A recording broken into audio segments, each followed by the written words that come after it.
TNPSC தேர்வுகளில் தமிழக வரலாறு, பண்பாடு, இந்திய தேசிய இயக்கம் மற்றும் தமிழக வளர்ச்சி நிர்வாகம், அலகுகள் 8 மற்றும் 9 ஆகிய பகுதிகளிலிருந்து கேட்கப்படக்கூடிய மிக முக்கியமான 10 கொள்குறி வினாக்கள். மிக முக்கியமான 10 கொள்குறி வினாக்கள் ஆஃப் MCQS கீழே கொடுக்கப்பட்டுள்ளன.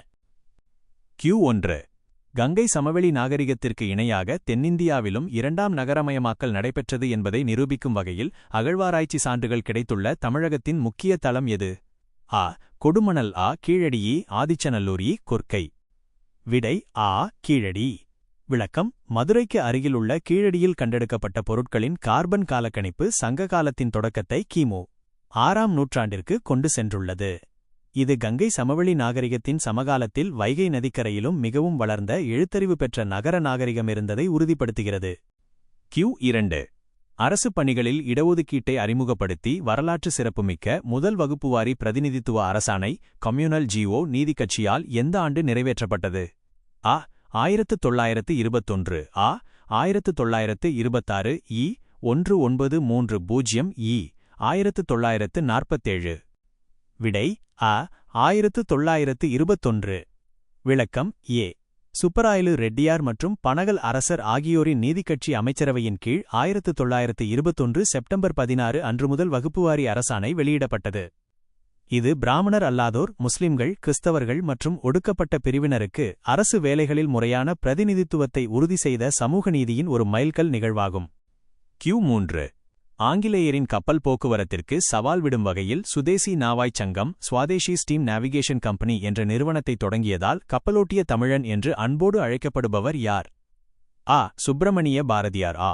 வ. உ. சிதம்பரம் பிள்ளை. சுப்பிரமணிய சிவாயி, திருப்பூர் குமரன். விடை ஆ. வ. உ. சிதம்பரம் பிள்ளை. விளக்கம்: ஆங்கிலேயர்களின் கப்பல் வணிக ஏகபோக உரிமையை எதிர்த்து வ. உ. சி. அவர்கள் 1906 சுதேசி நாவாய்ச் சங்கத்தை தொடங்கினார். தூத்துக்குடி மற்றும் கொழும்பு இடையே 2 சுதேசி கப்பல்களை இவர் இயக்கினார். Q4. ஈவராமசாமி பெரியார் அவர்கள் எந்த மாநாட்டில் காங்கிரஸ் கட்சியின் தலைமை வகுப்புவாரி பிரதிநிதித்துவ தீர்மானத்தை ஏற்க மறுத்ததால் அக்கட்சியை விட்டு வெளியேறி 1925 சுயமரியாதை இயக்கத்தை தொடங்கினார்? ஆ. காஞ்சிபுரம் மாநாடு. ஆ. திருநெல்வேலி மாநாடு. சென்னை மாநாடு. சேலம் மாநாடு. விடை ஆ. காஞ்சிபுரம் மாநாடு. விளக்கம்: 1925ஆம் ஆண்டு நடைபெற்ற காஞ்சிபுரம் காங்கிரஸ் மாநாட்டில் கல்வி மற்றும் வேலைவாய்ப்பில் வகுப்புவாரி பிரதிநிதித்துவம், இடஒதுக்கீடு கோரும் தீர்மானத்தை காங்கிரஸ் கட்சி ஏற்க மறுத்ததால் பெரியார் காங்கிரசிலிருந்து வெளியேறினார். Q5. தமிழ்நாட்டின் 69 விழுக்காடு இடஒதுக்கீடு சட்டத்தை நீதிமன்ற மறுஆய்வில் இருந்து பாதுகாக்கும் வகையில் இந்திய அரசியலமைப்பின் 9வது அட்டவணையில் சேர்த்த அரசியலமைப்பு சட்டத்திருத்தம் எது? ஆ. 73வது சட்டத்திருத்தம். ஆ. 76வது சட்டத்திருத்தம். 86வது சட்டத்திருத்தம். 92வது சட்டத்திருத்தம். விடை ஆ. 76வது சட்டத்திருத்தம்.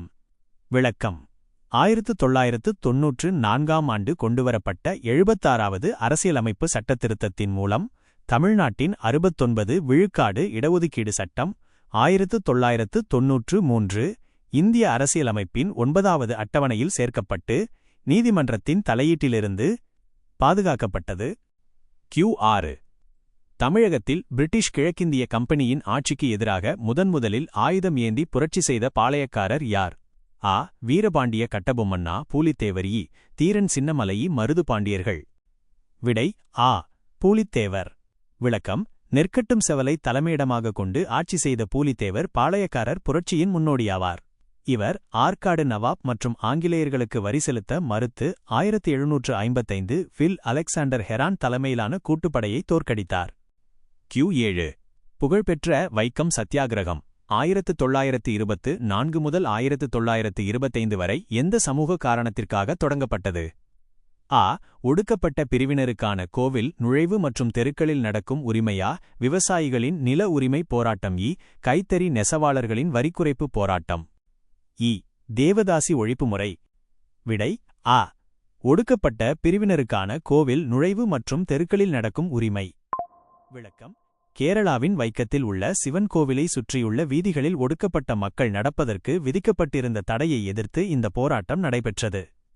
உள்ளூர் தலைவர்கள் கைது செய்யப்பட்ட பின் ஈவராமசாமி அவர்கள் இப்போராட்டத்திற்கு தலைமை தாங்கி சிறை சென்றதால் வைக்கம் வீரர் என்று அழைக்கப்பட்டார். Q8. தமிழ்நாட்டின் எந்த நகரம் தமிழ்நாட்டின் ஜவுளி பள்ளத்தாக்கு டெக்ஸ்டைல் வேலி ஆஃப் தமிழ்நாடு அல்லது பின்னலாடை நகரம் என்று அழைக்கப்படுகிறது? அ. கோயம்புத்தூர். அ. கரூர். இ. திருப்பூர். இ.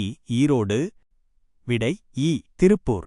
விளக்கம்: இந்தியாவின் பருத்தி பின்னலாடை ஏற்றுமதியில் மிக முக்கிய பங்கினை திருப்பூர் வகிக்கிறது. குறிப்பு: கோயம்புத்தூர் தென்னிந்தியாவின் மான்செஸ்டர் என்றும், கரூர் வீட்டு ஜவுளி தலைநகரம் என்றும், ஈரோடு மஞ்சள் மற்றும் விசைத்தறிக்கும் புகழ்பெற்றவை. Q9. திருக்குறளில் திருவள்ளுவர் அனைத்து அறங்களிலும் தலைசிறந்த அறமாக எதனை குறிப்பிடுகிறார்? அ. பெருஞ்செல்வம் ஈட்டுதல். பொருள்: அ. பகுத்துண்டு பல்லுயிர் ஓம்புதல் கொல்லாமையி சொல்வன்மையி தவம் செய்தல். விடை ஆ. பகுத்துண்டு பல்லுயிர் ஓம்புதல் பை கொல்லாமை. விளக்கம்: குறள் 322 இல் பகுத்துண்டு பல்லுயிர் ஓம்புதல் நூலோர் தொகுத்தவற்றுள் எல்லான் தலை என்று வள்ளுவர் கூறுகிறார். அதாவது, கிடைத்ததை பகிர்ந்துண்டு பிற உயிர்களைக் கொல்லாமல் காப்பதே அறநூல்கள் கூறும் அறங்களிலெல்லாம் முதன்மையானது என்பதாகும். Q10. அரசு பள்ளிகளில் படித்து உயர்கல்வி சேரும் மாணவிகளுக்கு மாதந்தோறும் 1000 ரூபாய் நிதியுதவி வழங்கும் தமிழக அரசின் முதன்மையான திட்டம் எது? அ. மூவலூர் ராமாமிர்தம் அம்மையார் புதுமை பெண் திட்டமா டாக்டர் முத்துலட்சுமி ரெட்டி மகப்பேறு நிதியுதவித் திட்டம். இ. முதலமைச்சரின் காலை உணவு திட்டம். இ. கலைஞர் மகளிர் உரிமைத் தொகை திட்டம். விடை அ. மூவலூர் ராமாமிர்தம் அம்மையார் புதுமை பெண் திட்டம். விளக்கம்: அரசு பள்ளிகளில் 6 முதல் 12ஆம் வகுப்பு வரை படித்து உயர்கல்வியில் பட்டப்படிப்பு பட்டயப்படிப்பு சேரும் மாணவிகளின் சேர்க்கை விகிதத்தை அதிகரிக்கும் நோக்கில் அவர்கள் படிப்பு முடியும் வரை தலா 1000 ரூபாய் வழங்கும் புதுமைப் பெண் திட்டம் செயல்படுத்தப்பட்டு வருகிறது.